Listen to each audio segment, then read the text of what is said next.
Hello நண்பர்களே, வணக்கம். நான் உங்கள் பிரியா.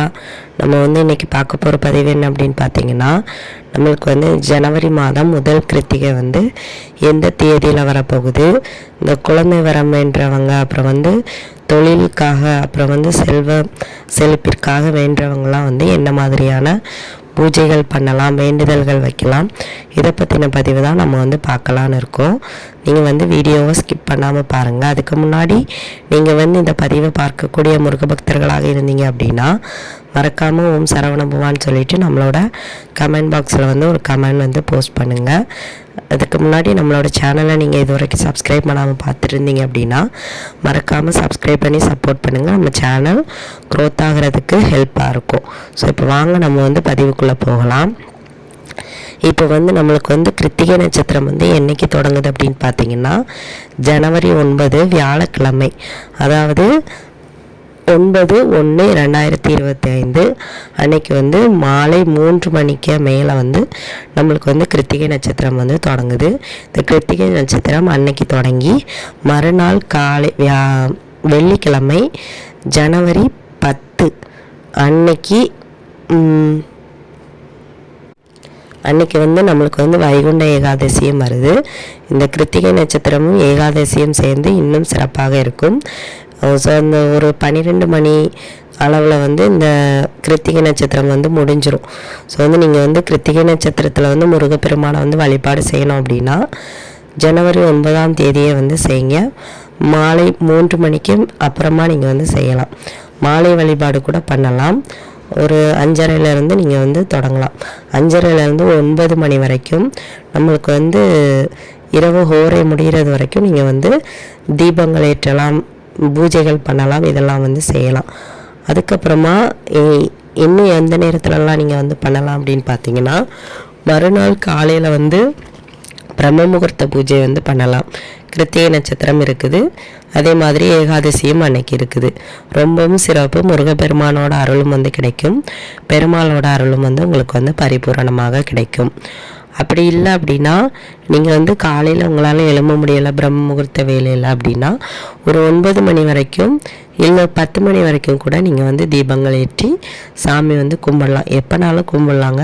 காலையில் எல்லோரும் பிஸியாக இருப்பீங்க, குழந்தைங்கள ஸ்கூலுக்கு அனுப்பணும், ஹஸ்பண்ட் ஆஃபீஸ்க்கு அனுப்பணும், எனக்கு காலையிலலாம் எழும்பி செய்கிறதுக்கு டைம் இல்லை அப்படிங்கிறவங்க வியாழக்கிழமை சாயங்காலம் கூட இந்த வழிபாடுகளை நீங்கள் செய்யலாம்.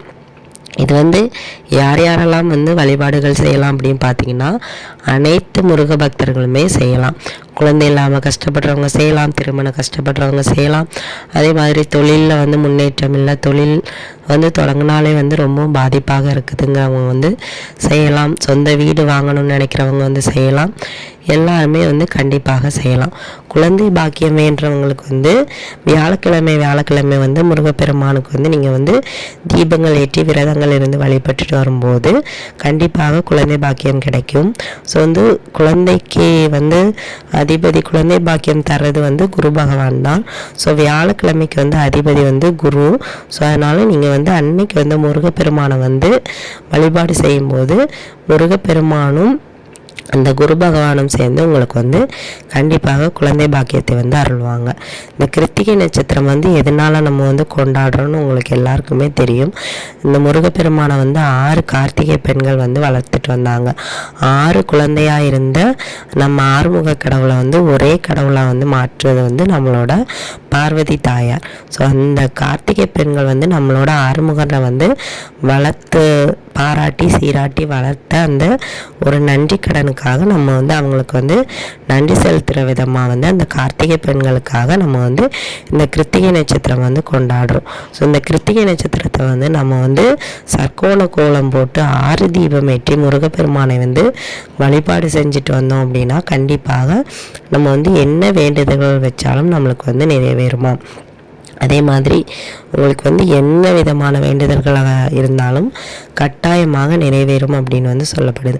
குழந்தை இல்லாதவங்க அன்னைக்கு இந்த சர்க்கோண கோலம் போட்டு 6 தீபம் ஏற்றி, இல்லை 6 தீபம் ஏற்ற முடியலன்னா ஒரு நல்லெண்ணெய் தீபமோ இல்லை நெய் தீபமோ ஏற்றினாலும் கூட நீங்கள் ஒரு மஞ்சள் துணியில் ஒரே ஒரு ஜாதிக்காயை முடிஞ்சு வச்சு முருகப்பெருமானோட காலடியில் வச்சுட்டு, அப்பா முருகா எனக்கு ஒரு குழந்தையை கொடுன்னு கேட்டிங்க அப்படின்னா கட்டாயமாக உங்களுக்கு வந்து குழந்தை பாக்கியம் வந்து கிடைக்குமாங்க. இது வந்து நீங்கள் வந்து தொடர்ந்து ஒவ்வொரு கிருத்திகை நட்சத்திரத்துலையும் வந்து பண்ணிட்டு வரும்போதோ இல்லை தொடர்ந்து வியாழக்கிழமையில் வந்து நீங்கள் வந்து பண்ணிட்டு வரும்போதோ கண்டிப்பாக உங்களோட வேண்டுதல்கள் வந்து நிறைவேற்றப்படும் அப்படின்னு வந்து சொல்லப்பட்டிருக்கு. நீங்கள் வந்து கண்டிப்பாக இதை வந்து செஞ்சு பாருங்கள். ஆனால் வந்து இதை வந்து நம்ம வந்து தொடர்ந்து வந்து செய்ய முடியாது. கண்டிப்பாக நம்மளுக்கு வந்து தொடர்ந்து இப்போ வந்து 2 வாரம் செஞ்சிங்கன்னா 3ஆவது வாரம் ஏதாவது வந்து தடை வந்து இருக்க தான் செய்யும்.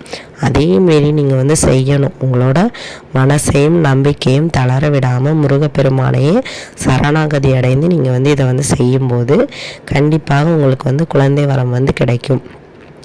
இது வந்து உண்மையான விஷயம். குழந்தைக்காக மட்டும்தான் செய்யணுமான்னு கிடையாது. எல்லா விஷயத்துக்கும் நீங்கள் வந்து தாராளமாக செய்யலாம்.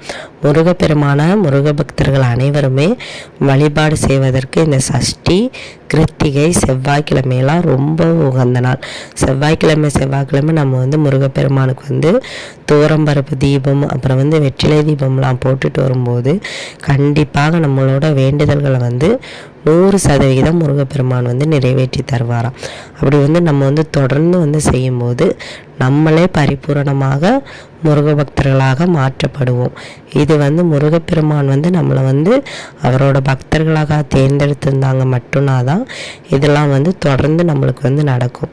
அப்படி வந்து தொடர்ந்து இது வந்து நடக்கும்போது உங்கள் வாழ்க்கையை வந்து மாற்றி நல்ல செல்வ செழிப்பான ஒரு நிலையை வந்து நீங்கள் வந்து அடைய முடியும்.